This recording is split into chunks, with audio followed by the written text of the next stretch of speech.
شادی کرنی ہے اس کے لیے لوگوں سے چندہ لے رہے ہیں، لوگوں سے ڈونیشن لے رہے ہیں، اور لوگوں سے بھیک مانگنے کے باوجود جب شادی کر رہے ہیں تو 4-5 دنوں تک ڈی جے بجایا جاتا ہے، ولیمہ کی دعوت کرنے کے لیے پیسے نہیں، مگر اس ناجائز و حرام کام کو انجام دینے کے لیے پیسے کم نہیں پڑتے۔ اور میرے آقا علیہ السلام نے کنجوسی کرنے سے بھی منع فرمایا۔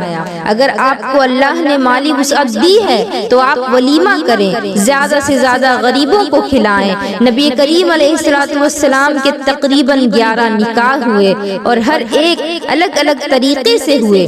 جب حضرت بی بی خدیجہ رضی اللہ تعالیٰ عنہا سے نکاح ہوا تو میرے آقا کی عمر 25 سال کی تھی، اور اس وقت آپ علیہ السلام تجارت کر رہے تھے۔ اس نکاح میں لوگوں کو دعوت بھی کی گئی، اور ایک نکاح جب حضرت سودا سے ہوا تو اس نکاح میں صرف کھجوریں ہی بانٹی گئیں اور اس کے علاوہ کچھ بھی نہیں۔ اور جب آقا نے حضرت زینب سے نکاح کیا، حضرت میمونہ سے نکاح کیا، تو اس میں بکرے کو ذبح کر کے ولیمہ کیا گیا، اور حضور پاک نے اتنی بڑی دعوت کسی اور نکاح میں نہیں کی، کیونکہ حالات ہی ایسے تھے، کبھی تنگی تو کبھی فراخی میں نکاح ہوا۔ لہٰذا تم بھی ان چیزوں کو اپنی زندگی میں شامل کرو۔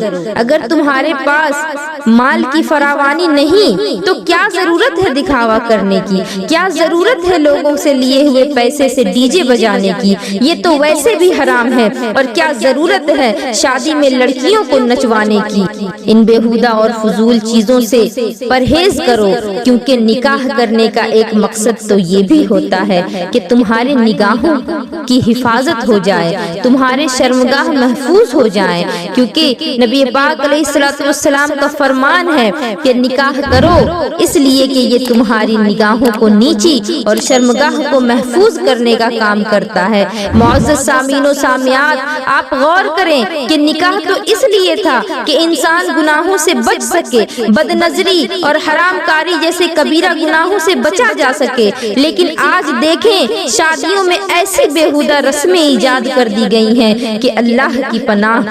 آج شادیوں میں ہلدی کی رسم ہوتی ہے تو اس میں بھابیاں اپنے دیوروں کو ہلدی لگاتی ہیں، جبکہ ہمارے آقا نے تو دیور کو موت سے تشبیہ دی ہے۔ اور نوجوان لڑکیاں اپنی بہن کے شوہر کو ہلدی لگاتی ہیں اور ان کے ساتھ کھیلتی ہیں، دوڑنا اور بھاگنا، ایک دوسرے پر ہلدی پھینکنا، اس طرح کے کام لوگ اتنے ڈوب کر کرتے ہیں کہ انہیں یہ ہوش تک نہیں ہوتا کہ ان کے کپڑے پھٹ گئے ہیں، عورتوں کا دوپٹہ اتر چکا ہے۔ حرام کاری تو ہوتی ہی ہے، ساتھ میں اللہ کی دی ہوئی نعمتوں کی ناقدری بھی ہوتی ہے۔ میں یہ نہیں کہتی کہ شادی میں ہلدی نہ لگائیں، آپ لگائیں، شوق سے لگائیں، لیکن اس بات کا خیال کریں کہ کوئی غیر محرم عورت آپ کو ہلدی نہ لگائے، اور عورتیں اس بات کا خیال کریں کہ کوئی مرد آپ کو ہلدی نہ لگائے۔ اور دوسروں سے اگر ہلدی لگوائیں بھی تو جسم کے انہی حصوں میں لگوائیں جن کو ظاہر کرنے کی اسلام نے ہمیں اجازت دی، باقی جسم کے حصوں میں آپ اپنے ہاتھوں سے لگائیں، کیونکہ مرد کا مرد سے بھی پردہ ہوتا ہے اور عورت کا دوسری عورت سے بھی پردہ ہوتا ہے۔ اس کے علاوہ اور بھی بہت سی بیہودہ رسمیں شادیوں میں ہوتی ہیں، مہندی بھی لگائی جاتی ہے۔ میں یہ نہیں کہتی کہ مہندی لگانا جائز نہیں، لیکن عورتیں مردوں سے مہندی لگواتی ہیں، وہ بھی نامحرم مردوں سے، اور مرد عورتوں سے لگواتے ہیں، حالانکہ مردوں کو تو مہندی لگانے کی اجازت بھی نہیں، اس کے باوجود لگواتے ہیں۔ اور پھر رت جگے کی جو رسم ہوتی ہے، اللہ اکبر، جس میں لڑکے اور لڑکیاں رات بھر ناچتے گاتے ہیں، ایک دوسرے کے ساتھ ہنسی مذاق کرتے ہیں، اور ان چیزوں کا ویڈیو بنا کر بڑے ہی خوشی خوشی سوشل میڈیا پر ڈالتے ہیں۔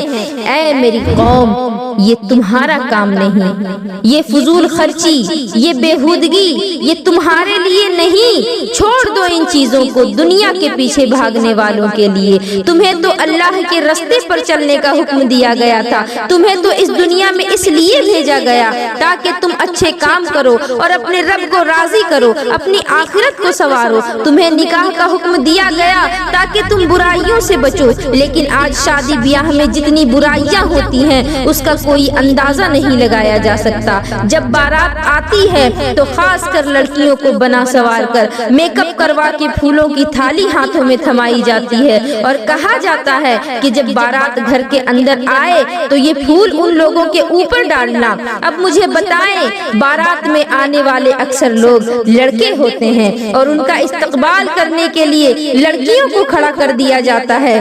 آپ مجھے انصاف کے ساتھ بتائیں کہ کیا اس وقت ان لڑکے اور لڑکیوں کی نظریں ایک دوسرے پر نہیں جاتی ہوں گی, اور پھر وہیں سے برائیوں کا سلسلہ شروع ہو جاتا ہے, نمبر ایکسچینج ہوتے ہیں اور پھر رات رات بھر موبائل پر باتیں ہونا شروع ہو جاتی ہیں. یہ گناہوں کے دلدل میں پھنستے چلے جاتے ہیں.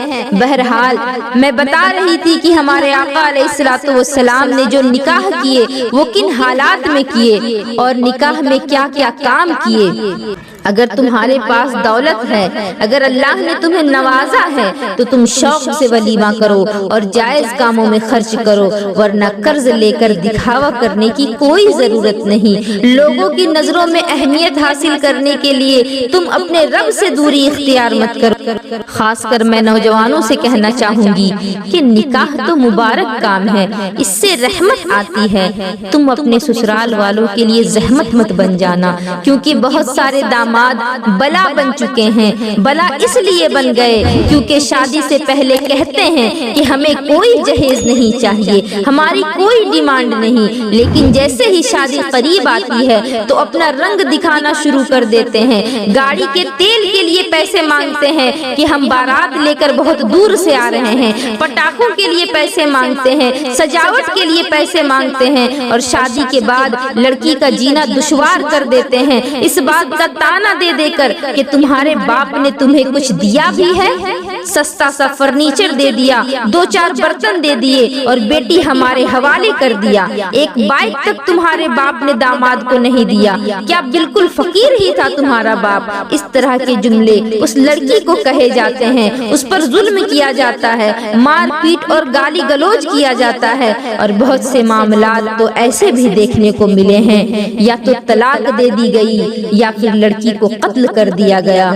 میری قوم مجھے بتاؤ, کیا یہی تھا نکاح کرنے کا مقصد؟ کیا اسلام نے تمہیں یہی تعلیم دی تھی؟ کیا تمہاری تاریخ تمہیں یہی سکھاتی ہے؟ کیا اسلام تمہیں اس چیز کی اجازت دیتا ہے کہ تم بارات لے کر جاؤ تو ناچتے گاتے حرام کاری اور فضول خرچی کرتے جاؤ؟ مجھے بتاؤ, کیا یہی سب دیکھنا باقی رہ گیا تھا؟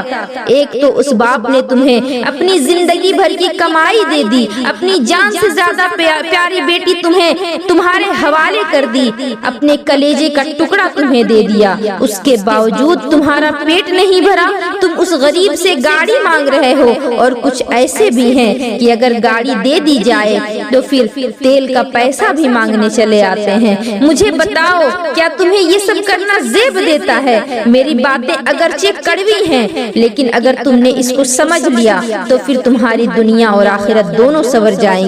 ایک عورت اپنا قصہ بیان کرتی ہے کہ شادی کو ابھی 9 سال ہو چکے ہیں, ماں بیوہ ہے, اور میرے باپ کی جو پراپرٹی تھی اس میں سے کچھ لاکھ روپے میری ماں کو ملے. جب یہ سب بات میرے سسرال میں پتہ چلی, شوہر نے گھر سے باہر نکالا اور بولا کہ جا, جو پیسے ملے ہیں تیری ماں کو اس میں سے 2 لاکھ روپے مانگ کر لے آ. یہ حالات ہیں ہمارے معاشرے کی. بھکاری بن گئے ہیں لوگ. جو جتنا زیادہ پڑھا لکھا ہوتا ہے وہ اتنا ہی بڑا بھکاری. آج آپ کو گریجویٹڈ بھکاری مل جائیں گے, MBBS بھکاری ملیں گے, اور سرکاری بھکاری بھی ملیں گے. اس طرح کے لوگ جو اپنی عورت پر اپنا محل سجانا چاہتے ہیں, یہ بہت گھٹیا قسم کے لوگ ہوتے ہیں.